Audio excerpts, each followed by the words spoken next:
Hi, this is Venky మామ. పడ్డు పాప. Day 2కి స్వాగతం. మొత్తానికి వేలాంగిని వచ్చాం, రూమ్ తీసుకున్నాం. నైట్ బాగా అలసిపోయామని చెప్పేసి నైట్ అంతా బాగా రెస్ట్ తీసుకున్నాము. మార్నింగ్ లేవగానే అసలు మనం తీసుకున్న రూమ్ ఎలా ఉంది, దాని పక్కన వాతావరణం ఎలా ఉంది, 10 years తర్వాత వచ్చాం కదా, ఎలా ఉందో ఏంటో చూద్దామని రెడీ అయ్యి బయటకు వచ్చాను. 10 సంవత్సరాలకి చాలా మార్పు వచ్చిందండి. ఒకప్పుడు మేము ఈ రూమ్స్ తీసుకున్నప్పుడు ఈ ప్లేస్ అంతా కూడా మొత్తం మట్టే, అసలు సైడ్ కనిపించి ఎక్కడా కూడా అసలు కనీసం ఫ్లోరింగ్ అనేది లేదు, అంతా కూడా మట్టితో నిండిపోయి ఉండేది. మనం ఇక్కడ కార్ పార్కింగ్ చేసుకోవడానికి అన్నిటికి కూడా చాలా ఇబ్బందిగా ఉండేది, అందరూ డస్ట్ ఉండేది. అలాంటిది బాగా నీట్గా క్లీన్ చేయించారు, మంచిగా ఫ్లోరింగ్ వేయించారు, చాలా బాగుంది. ఇప్పుడు ఈ రూమ్స్ కూడా వాతావరణం సూపర్గా ఉంది. ప్లస్ ఏసీ రూమ్స్ కూడా ప్రొవైడ్ చేస్తున్నారు. ఒకప్పుడు ఏసీ రూమ్స్ చర్చికి దగ్గరలో మాత్రమే ఉండేవి, కానీ ఇప్పుడు ఇటు ఈ క్వార్టర్స్లో కూడా మనకి ఏసీ రూమ్ అనేది ప్రొవైడ్ చేస్తున్నారు. మేమైతే నార్మల్ రూమే తీసుకున్నామండి, ఏసీ రూమ్ తీసుకోలేదు. ఇదేనండి మేము తీసుకున్న రూము. ఇంకా అందరం కలిసి రెడీ అయ్యి చర్చికి వెళ్దాము. అసలు ముందు వేలాంగిని ఎలా ఉంది ఏంటి, 10 years తర్వాత వెళ్తున్నాం కదా, వచ్చాం కదా, చూద్దాం బయటికి వెళ్ళి అసలు ఎలా ఉంది ఏంటి, కరోనా తర్వాత ఏమేమి మార్పులు వచ్చినాయి, ఏమేమి ఎట్లా ఉన్నాయి, మనకు మళ్ళీ అప్పుడు ఫస్ట్ వచ్చినప్పుడు ఎలా ఉంది ఏంటి చూద్దామని చిన్నగా స్టార్ట్ అయ్యామండి. స్టార్టింగ్ ఇట్లా రాగా మార్కెట్ పక్కనే ఈ చర్చ్ ఒకటి ఉంటుంది. ఇక్కడ నుంచి మనకి అక్కడ డైరెక్షన్ బోర్డు ఒకటి ఉంటుంది, ఏ చర్చికి ఎటు వెళ్ళాలి ఏంటి అనేది. మనకు అంతగా తెలియకపోయినా ఆ బోర్డుని ఫాలో అయినా వెళ్ళిపోవచ్చు, లేదు మనకు తెలియకపోయినా అక్కడ ఎవరిని అడిగినా కానీ మనకు హెల్ప్ చేస్తారు. ఒకప్పుడు ఈ రోడ్లో ఈ బారిగేట్స్ ఉండేవి కాదండి, ఇటు నుంచి అటు నుంచి ఇటు ఎటైనా వెళ్ళొచ్చు. కానీ ఈ అట్లా వెళ్ళటం వల్ల ప్రాబ్లమ్స్ వస్తున్నాయి అని చెప్పేసి ఈ బారిగేట్స్ అనేవి ఏర్పాటు చేసినట్టున్నారు. చూడండి, ఆ చర్చి అదే మెయిన్ చర్చి. ఆ చర్చిలో పై ఫ్లోర్లో తెలుగు ప్రేయర్ జరిగింది. మార్నింగ్ 8కి తెలుగు ప్రేయర్ ఉంటుంది అనమాట. ఒక్కొక్క టైంకి ఒక్కొక్క లాంగ్వేజ్లో ప్రేయర్స్ అనేవి జరుగుతూ ఉంటాయండి. మనకు తెలుగు కావాలనుకుంటే మార్నింగ్ 8 కల్లా మనం పై ఫ్లోర్కి వెళ్ళి మనం ఆ చర్చిలో కూర్చుంటే తెలుగు సర్వీస్ ఉంటుంది, ఆ సర్వీస్లో మనం పాల్గొనవచ్చు.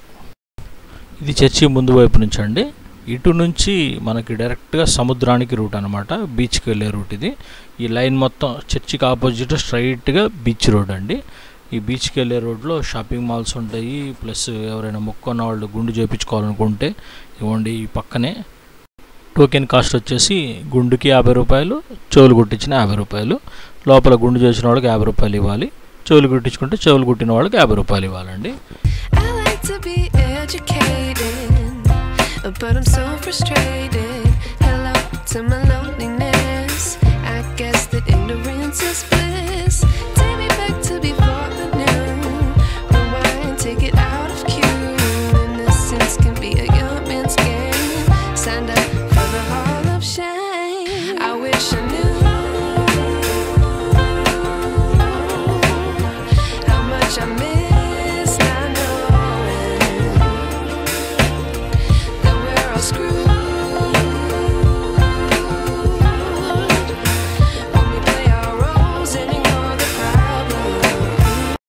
ఇది బీచ్కి వెళ్ళే రోడ్ అండి. ఈ రోడ్డు మొత్తం కూడా షాప్సే ఉంటాయి, ఇంకా వేరే ఏముండవు అన్నమాట.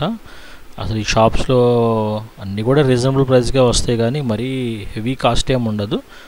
సీజన్లో అప్పుడు మాత్రమే కొంచెం కాస్ట్ ఎక్కువగా ఉంటుంది, మిగతా అప్పుడు మామూలు నార్మల్గానే ఉంటుంది.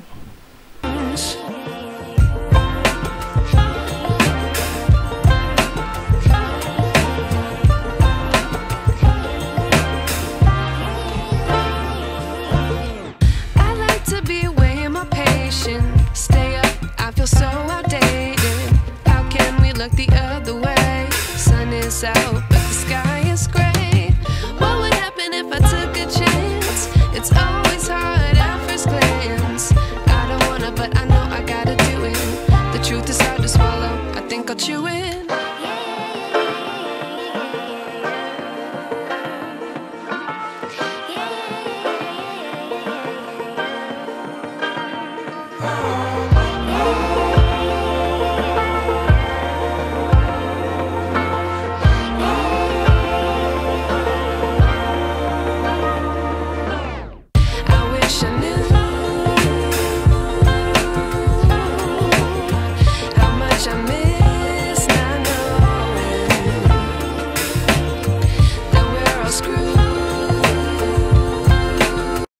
బీచ్ దగ్గరికి మనం రాగానే ఫస్ట్ ఫొటోస్ తీయడానికని కెమెరామెన్లు ఫొటోస్ పట్టుకొని అట్లా మనకు చూపిస్తూ ఉంటారు. ఫొటోస్ తీస్తాం అని చెప్పేసి అని కొన్ని గేమ్స్ ఉంటాయి పిల్లల కోసం, చిన్నపిల్లల కోసం.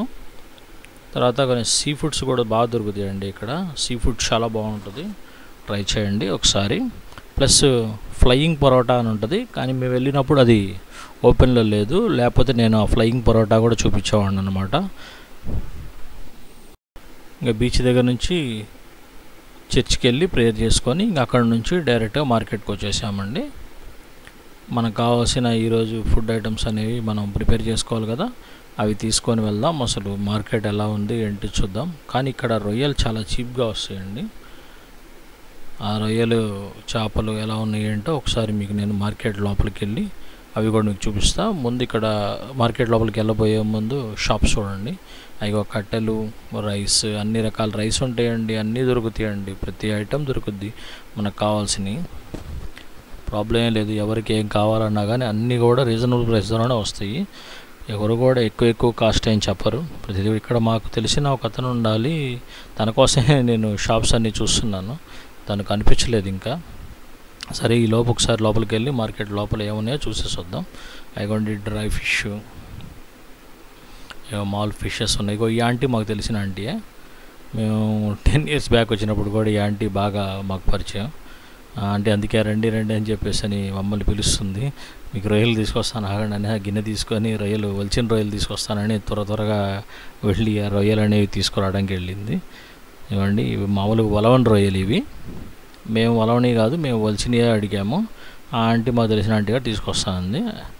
అవి తీసుకురావడానికి ఆంటీ వెళ్ళారు. ఈ లోపు అసలు ఫిషెస్ చూపిద్దాం, ఒకసారి చూద్దాం ఏముంది, మార్కెట్ ఎలా ఉందని చెప్పేసి అని మార్కెట్ మొత్తం కూడా ఒక రౌండ్ వేసానండి.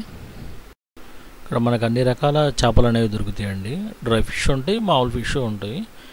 ఎవరికి ఏ కావాలంటే అవి తీసుకోవచ్చు. మొత్తానికి ఆంటీ రొయ్యలు తీసుకొచ్చారు, మేము తీసుకోవడం కూడా అయిపోయింది. ఇంకా చిన్నగా మళ్ళీ మనం రూమ్ దగ్గరికి వెళ్ళి అవి ప్రిపేర్ చేసుకోవాలి కదా, ఇంకా అందుకని చెప్పేసి ఇంకా చిన్నగా మళ్ళీ రూమ్ దగ్గరికి స్టార్ట్ అయ్యామండి. రూమ్ దగ్గరికి వెళ్తున్నాము. మరి వాటిలో కావాల్సిన కొత్తిమీర, పుదీనా, కరివేపాకు లాంటివి తీసుకోవాలి కదా, వాటి కోసం మళ్ళీ షాప్ దగ్గర ఆగాల్సి వచ్చింది. ఫిష్, ఫ్రాన్సే కాకుండా అక్కడ చికెన్, మటన్ లాంటివి కూడా దొరుకుతాయండి. చికెన్ ఐటెం కావాలనుకునే వాళ్ళకి చికెన్ కూడా దొరుకుద్దండి, నో ప్రాబ్లం. ఈ బేకరీ కొత్తగా పెట్టారు, మేము ఇదివరకు వెళ్ళినప్పుడు ఈ బేకరీ లేదు. ఇంకా మా పండు పాప ఇంకా బేకరీ చూడగానే ఇంకా బేకరీలోకి తీసుకెళ్ళి మావా అంటే ఇంకా బేకరీలోకి తీసుకెళ్ళాను. కాబట్టి మొత్తానికి వంటకి సిద్ధం, వెళ్తున్నాం. వంట చేయడానికి అన్నీ ప్రిపేర్ చేసుకొని మనం డైరెక్ట్ వంట దగ్గరికి వెళ్ళాలి. ఎందుకంటే అక్కడ టైం ప్రకారం ఉంటుంది. మనకి పొయ్యి అనేది టైం ప్రకారం ఇస్తారు. గంటకి 50 రూపాయలండి, మినిమం 30 రూపాయలు ఉంటుంది. ఈ ఆంటీ మాకు తెలిసిన ఆంటీ, అందుకే చాలా సంవత్సరాల తర్వాత వచ్చారని చెప్పేసి మా అక్కని పలకరించింది. ఇంకా మనం పోయి స్టార్ట్ అయిన దగ్గర నుంచి టైం అనేది రన్ అవుతూ ఉంటుంది. మనం ఎప్పుడైతే కంప్లీట్ అవుతుందో మనం వెళ్ళి ఎంత టైం వాడాం ఏంటి అనేది చూసి వాళ్ళు ఛార్జ్ అనేది చేస్తారు. మా వంట అయిపోయి వెళ్ళటానికి ఆంటీ డ్యూటీ చేంజ్ అవుతుంది. ఇంకా మేము పేమెంట్ కట్టేస్తున్నాం. ఇదిగో ఆంటీ డ్యూటీ ఎక్కుతున్నారు. మొత్తానికి బీచ్కి వెళ్దాం అనేసరికి మా పండు పాప ఆనందం చూడండి. ఫస్ట్ టైం పండు పాపను తీసుకొని మేము బీచ్కి వెళ్ళబోతున్నాం. తను పుట్టిన దగ్గర నుంచి ఇప్పుడే సముద్రం అనేది చూడటం ఫస్ట్ టైం అన్నమాట. తనకి ఇంతవరకు సముద్రాన్ని చూపించలేదు. మార్నింగ్ నడిచి వెళ్ళాక కదండి, ఇప్పుడు కారులో వెళ్తున్నామండి. మార్నింగ్ మనం ఇటు రైట్ సైడ్ చర్చి వైపు నడుచుకుంటూ వెళ్ళాము. ఇప్పుడు కారులో కాబట్టి మనం స్ట్రైట్గా వెళ్ళాలి. కార్ అనేది ఇట్లా స్ట్రైట్గా వెళ్తేనే బీచ్ రోడ్ దాకా మనకి వెళ్ళడానికి రూట్ అనేది ఉంటుంది.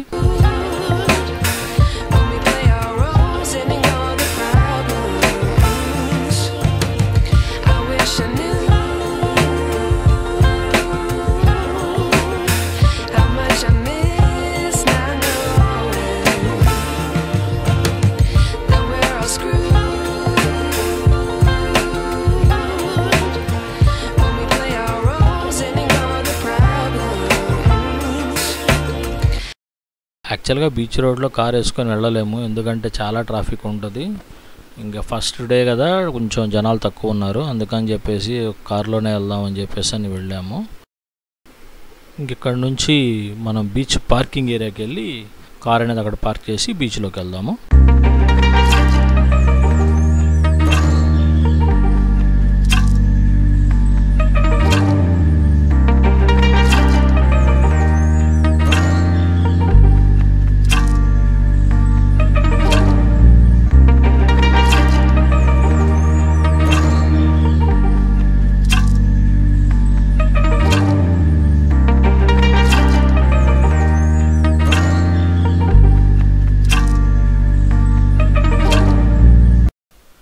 మొత్తానికి బీచ్లో ఫుల్గా ఎంజాయ్ చేసి రూమ్కి వెళ్ళి ఫ్రెష్ అయ్యి మళ్ళీ చర్చి దగ్గరికి వచ్చామండి.